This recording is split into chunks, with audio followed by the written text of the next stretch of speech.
Madame, monsieur, bonjour. Voici ce qui fait la une de l'actualité en ce mardi en Lorraine. Service départemental de secours et d'incendie de Moselle, une femme pompier aurait tenté de mettre fin à ses jours. Les syndicats dénoncent une situation de crise, la direction dément.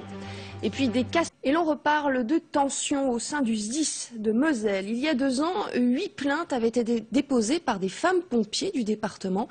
Eh bien, l'une des plaignantes de l'époque, en arrêt maladie depuis l'affaire, devait reprendre le travail prochainement. Mais elle aurait tenté de mettre fin à ses jours la semaine dernière. Les détails avec Mathieu Morel et Jean-François Didier.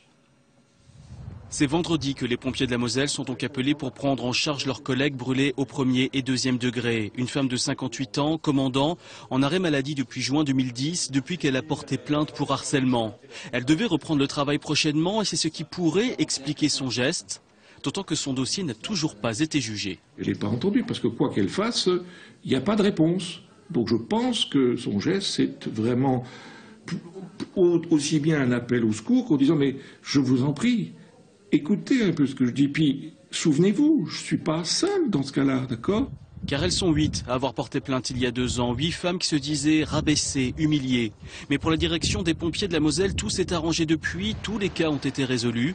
Alors on ne s'explique pas cette nouvelle tentative de suicide. J'ai reçu une lettre, un courrier de son médecin traitant qui disait qu'il souhaitait qu'elle reprenne au mi-temps thérapeutique.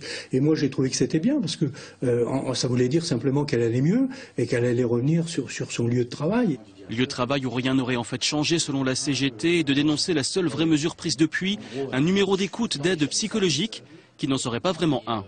Le numéro mis à disposition, il n'est pas utilisé. Je crois que l'année dernière, il y a eu un appel ou 2.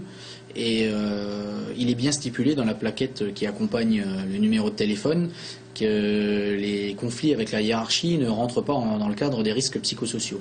La femme pompier est depuis sortie de l'hôpital, un cas personnel qui rappelle aussi que cette profession est une de celles où la souffrance au travail connaît la plus forte progression.